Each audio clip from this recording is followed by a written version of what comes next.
Titilagarh GRP ପୋଲିସକୁ ମିଳିଛି ବଡ଼ ସଫଳତା। 4 ଲକ୍ଷ ଟଙ୍କାରୁ ଊର୍ଦ୍ଧ୍ୱ ମୂଲ୍ୟର ଗଞ୍ଜେଇ ଜବତ। ଟିଟିଲାଗଡ଼ ରେଳ ଷ୍ଟେସନରୁ 40 କେଜି ଗଞ୍ଜେଇ ଜବତ, 4 ଗିରଫ।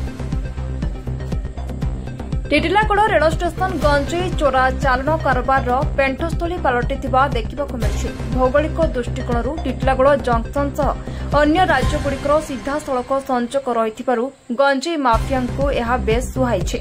ନିୟମିତ ଅନ୍ତରାଳେ ଆରପିଏଫ୍ ଓ ଜିଆରପି ପୋଲିସ ଦ୍ୱାରା ଗଞ୍ଜେଇ ଜବତ କରାଯାଉଥିବା ବେଳେ ବର୍ତ୍ତମାନ ପୁରୀ ଦୁର୍ଗ ଟ୍ରେନ୍ରେ ଚାଲାଣ ହେବାକୁ ଥିବା 40 କେଜି ଗଞ୍ଜେଇ ଉଭୟ ପୋଲିସର ମିଳିତ ଚଢ଼ାଉରେ ଜବତ କରାଯାଇ ଘଟଣାର ସମ୍ପୃକ୍ତ 4 ଅଭିଯୁକ୍ତଙ୍କୁ ଗିରଫ କରି କୋର୍ଟ ଚାଲାଣ କରାଯାଇଛି।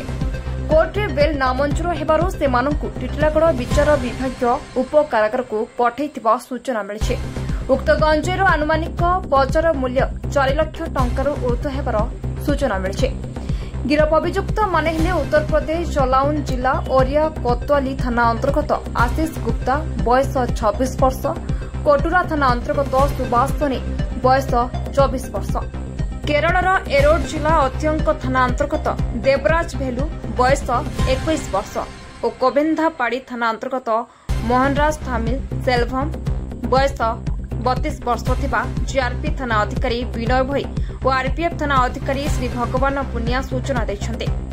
ଉକ୍ତ ଚଢ଼ାଉରେ ଜିଆରପି ଏସପି ଶ୍ରୀ ପ୍ରଫୁଲ୍ଲ ଚନ୍ଦ୍ର ବଳଚନାଙ୍କ ନିର୍ଦ୍ଦେଶନାରେ ଜିଆରପି ଏସଡିଆରପିଓ ଶ୍ରୀ ପ୍ରଭାତ କୁମାର ତ୍ରିପାଠୀଙ୍କ ତତ୍ତ୍ୱାବଧାନରେ ଏବଂ ଟିଟିଲାଗଡ଼ ଜିଆରପି ଥାନା ଅଧିକାରୀ ଶ୍ରୀ ବିନୟ କୁମାର ଭୋଇଙ୍କ ନେତୃତ୍ୱରେ GRP ASI Sushant Bishoi, RPF ASI SK Mendali, ହାବିଲଦାର HK Behera, J Behera, GRP ASI Umakanta Joshi, Anshuman Rath, Gitanjali Bhoi, Ramkishore Sahu ପ୍ରମୁଖ ଉପସ୍ଥିତ ଥିଲେ।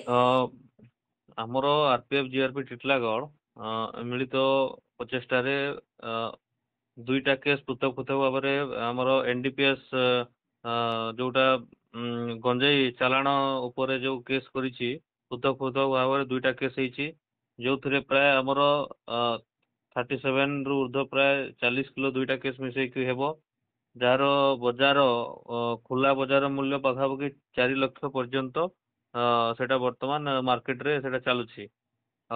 ଆମେ ଯଦି ଦେଖିବା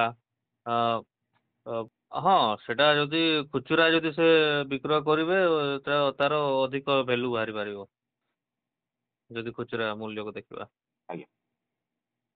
ଆଉ ଏଥିରେ ଆମର ଯୋଉ ପୃଥକ ପୃଥକ ଭାବରେ ଆରପିଏଫ୍ ଆଉ ଜିଆରପି ରେଡ୍ ମାରିକି ସେ ଗଞ୍ଜେଇ ସିଜ୍ କରିଥିଲେ।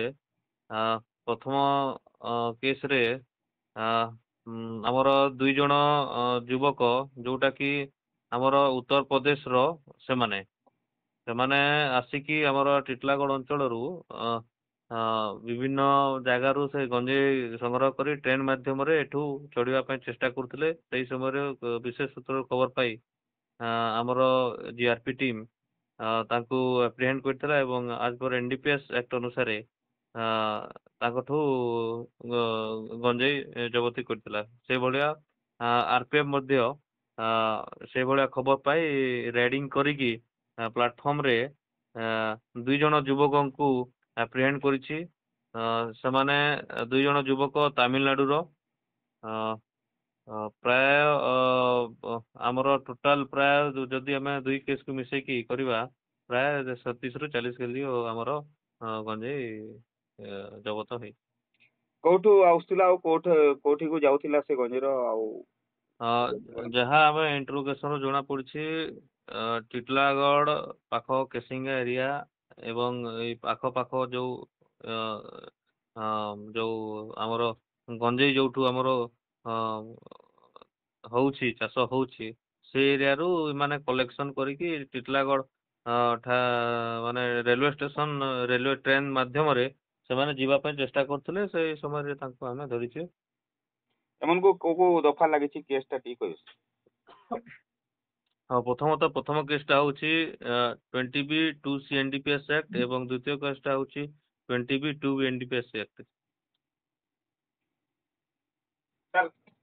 ଏମାନଙ୍କୁ କିଭଳି ଭାବରେ ପନିଶମେଣ୍ଟ ମିଳିବ, ଆଗକୁ କିଭଳି ଭାବରେ ଜିଆରପି ସଜାଗ ରହିବ ଟିଟଲାଗଡ଼ ଜିଆରପି ଆରପିଏଫ ପ୍ରତ୍ୟେକ ସମୟ ତତ୍ପରତା ସହିତ ଚେକିଂ ଚଲେଇଛି ସବୁବେଳେ ଟ୍ରେନ ଉପରେ ଚେକିଂ ଚାଲିଛି ଷ୍ଟେସନ ଉପରେ ଚେକିଂ ଚାଲିଛି ସନ୍ଦେହ ଯୋଉ ପାସେଞ୍ଜର ମାନେ ଯାଉଛନ୍ତି ତାଙ୍କ ଲଗେଜ ଗୁଡାକ ଚେକ୍ କରୁଛି ଏବଂ ପ୍ରତ୍ୟେକ ସମୟରେ ଆଲର୍ଟ ରହି କେମିତି ଏଇ